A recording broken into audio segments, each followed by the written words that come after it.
Today, we are going to talk about being in spaces where people are hell-bent on making sure you know you don't belong.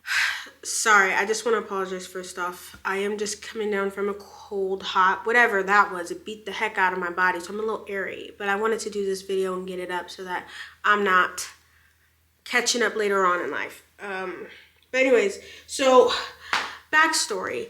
I was adopted for as long as I can remember. I didn't live with my parents at all, my birth parents. But it did not affect me until later on, and here's why.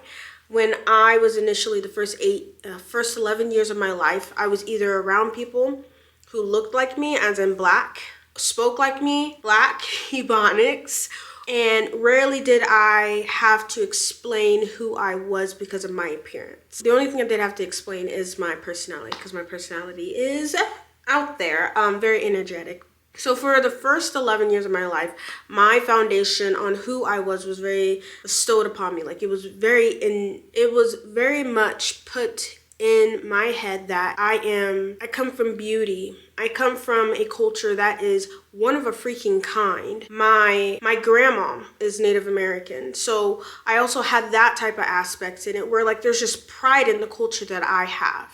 Fast forward to when I got adopted at 11. I was moved from a group of people who looked and acted like me, because I wasn't just introduced into white people when I turned 11. No, there were white people in my corner, but they did not treat me any differently. They acted just the same exact way as my other peers did, and there was that. And then I went from a very populated place where everybody looked like me to being adopted to having everybody look the exact opposite than me. And I had to learn how to code switch. At the time, I didn't know that was code switching. But for the first year of me being in this area, I did not talk at all. It's not that because I felt like I needed to be silent. It was more so because I was observing the difference in the cultures and the difference between the white people that I grew up with to the white people here. The racism, oh my gosh. Not saying I possibly didn't experience it on this side, but ooh, girl, I moved, and I think it was when Obama was becoming president and he had won. And we were all sitting there watching it. And sixth grade, this is when it's happening, and a kid literally made a paper gun and started shooting it at the TV, and the teacher allowed it. And so like that's what I'm saying when I'm saying like the culture shock, not speaking my mind, seeing that this and this is and for me to survive, because let's attach it to living in the foster care system. Number one thing that I feel like each child who has been in the foster care system learns is to survive, is to adapt to your environment, or you get turned to the wayside real quickly. So I adapted really quickly. I learned what was in, what was not. I had to understand that what I valued as a black person in this world was not respected in the area that I was in. And that kind of followed me all the way up until, I would say, 2020, 2021. And that, I would say, that's a good chunk of my life of me trying to fit in an area where people, I feel like, have tried so hard to show that I don't fit. That affected who I dated, that affected my friends, that affected the choices that I made to move me forward. Also had like my siblings also, because like your girl comes from a lot of siblings, and my older sisters do not play, nor do my brothers, and like some of my brothers. But so they did not, they clocked it real quickly. They were like, girl, you know who you are. Stop. And I'm just like, no, I'm doing what I need to do. Undertone, I'm surviving. And when people tell you that your brain doesn't fully develop until you're on 25, 26, believe them. Because once that happened and my brain fully developed, you become a whole different person. And I started to recognize I don't fit in with these people. Why am I trying so hard to get their approval? There's no approval to be given because they're not going to give it to you. And the best thing that I can do is to remove myself. So the whole question is, what could I do? What could I have done to try to fit in a space in which you're not going to? There's no answer to that. You can't fit into it. If you're a freaking square and they need a circle, you're not going to fit unless you want to minimize yourself, shrink yourself, and then possibly you can fit. But that's not the way I feel like a lot of us want to live our lives. A lot of us want to move forward is by shrinking ourselves. Especially if you have a personality like me. Me shrinking myself is me not talking.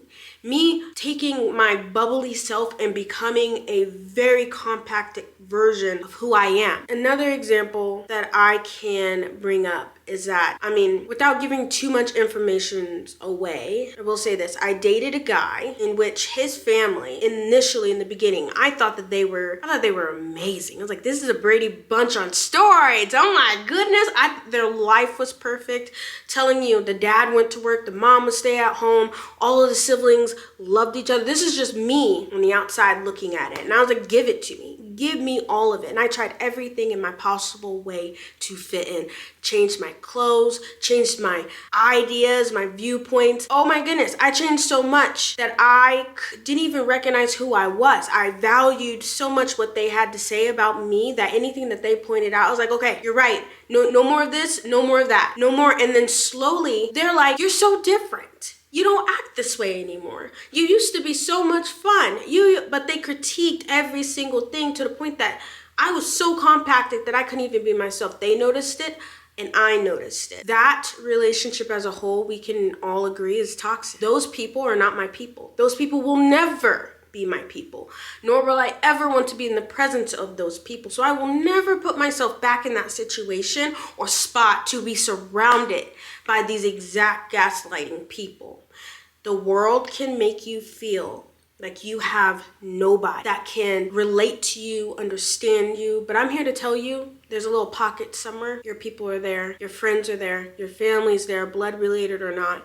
And it just is up to you to go and find it. Have I found my people yet? I would like to say no. I do not believe I have found my pocket of people. If you ask any of my friends, besides my friends, I love my friends. I'm talking about like surrounded by astronomical people, right? And people that I truly deep down inside feel like we are in this for life. I love my friends dearly, yeah. But I have like maybe 3 of them and I want more. But I'm so picky. And those 3 friends, I would say, all agree that I'm not supposed to be in the area that I'm at. My personality is too big for this. But you gotta do what you gotta do. You have to survive. You have to adapt to what is put into your proximity at this moment. And there's nothing wrong with that, as long as I feel like you do not lose who you are. And that is what I did once I was adopted. I lost exactly who I was. I compacted it. But it doesn't help when all you see are things that are different, and things that are different to the point you could never achieve that. Everything that I was surrounded by was very much the opposite of what I could ever be. What I should have had in front of me were amazing Black women in my face, showing me that, hey, you are great. Look at me. You can do amazing things. Look at me. And it wasn't until I was older where I was thinking about, why am I having such low self-esteem about who I am? And I looked at my Instagram feeds, I looked at the people that I was following, and it was a repeated thing. None of those people looked like me. None of those influencers looked like me. And when I switched that, and I think, and I'm not saying that you can't follow other people of different races or anything like that, but I'm talking about people who are where you want to be. You never take advice from somebody who's not in the place that you would switch places with, right? A lot of the people that I was following were not in places that I would ever want to be. It was more so I just was like watching their life crash and burn,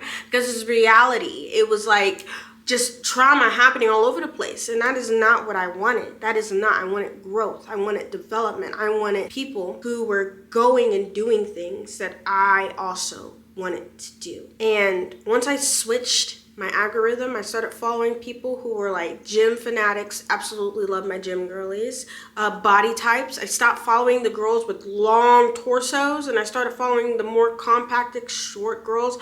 If you're under 5 foot, raise your hands. There is so much that we need to stop doing when we're trying to fit in. And one of them is minimizing ourselves. If it doesn't fit, you must quit. I'm just kidding. I just feel like there's just so many other things that we can do outside of that and the benefits to it all.